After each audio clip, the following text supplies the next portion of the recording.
Hi everyone, this is Laura Campagna, the Wednesday Witch, and I'm here with your tarot forecast for Scorpio season.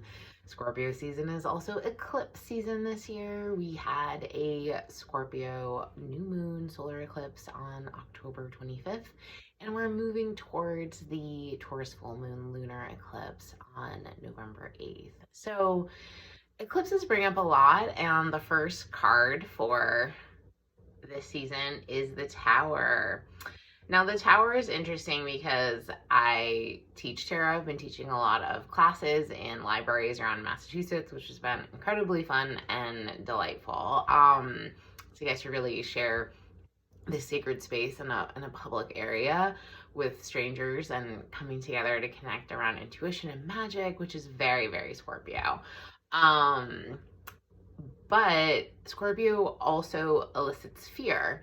There is a lot that we can avoid or seek to kind of push down. And when we drop into our bodies, when we seek to connect with our intuition, we are kind of plunged into those emotional truths. And Scorpio is going for emotional truth. I mean, that's the direction that Mars is pointed in.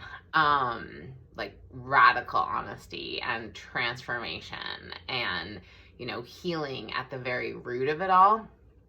But often when we seek to change something that's deep and buried or quite old, things that have gotten stuck, and the South Node in Scorpio is giving us the opportunity to have what I've been calling a cosmic colonic.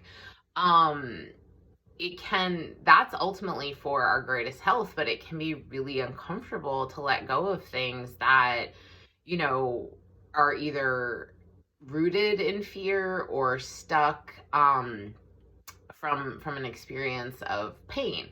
And so the Tower is a really appropriate representation for Scorpio season because we have this sense of things falling apart and needing to let go of how things look on the outside, which, we just came from Libra season.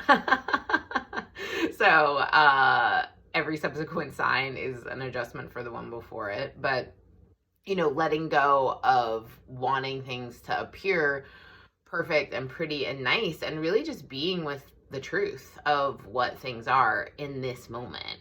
And so the South Node in Scorpio is represented by the Tower, is giving us the opportunity to just be like, okay, I give up. I surrender. Like, here it is. Like, I can't keep this situation going. But the present condition with the Knight of Wands, who is, really badass in this deck, the Fifth Spirit Tarot, is like, but you have the passion and the power to move forward in a new way. So right now, Jupiter has retrograded back into Pisces.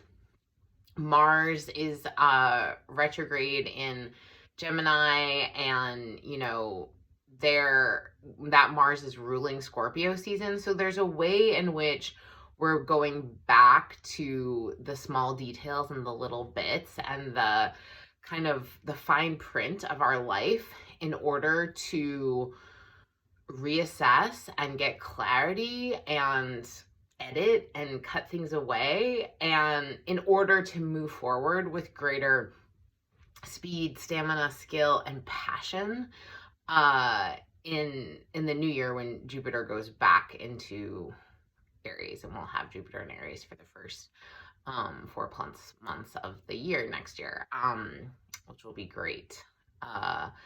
But, we're also moving towards Sagittarius season, that Jupiter and Pisces will be ruling Sag season. And so even though there is going to be kind of a lot of dynamic tension with the mutable T-square, there's still a way in which we're being asked to release now so that we can move forward without so much like heaviness and burden and grief and sadness. And again, Scorpio season really elicits all of these feelings around death, loss, and the regeneration and the transformation that's promised with Scorpio isn't entirely it's something that we tend to want to hurry towards. We don't want to be with the void.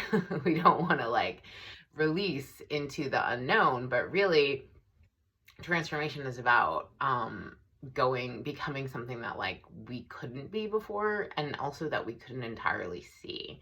So what's interesting is that the challenge is to continue to reaffirm the like hopes and dreams that you've had for the future, that you kind of started moving towards once Jupiter entered Aries this past May.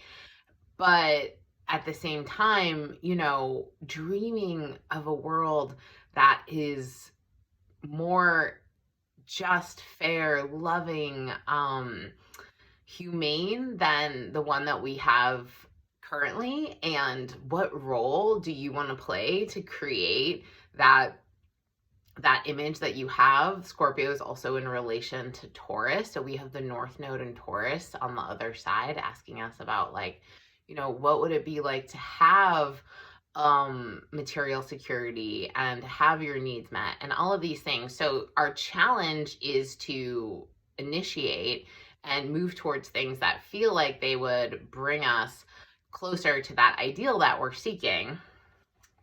But I really loved this is the final outcome.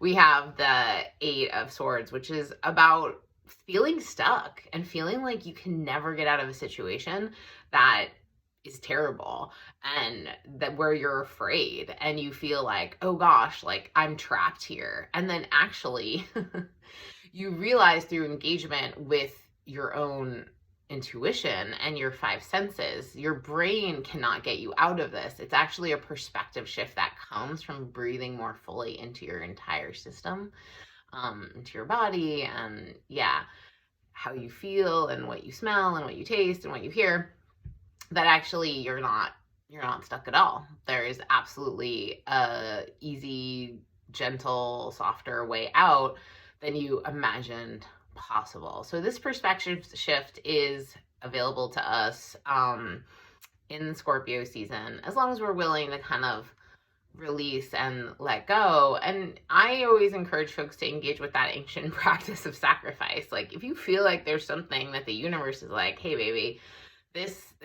the time has come for this habit or this dynamic or this relationship, offer it up on the altar, you know, like make that sacrifice willingly, so that the universe doesn't kind of come like for something that you are holding on to with both hands, but which has finished.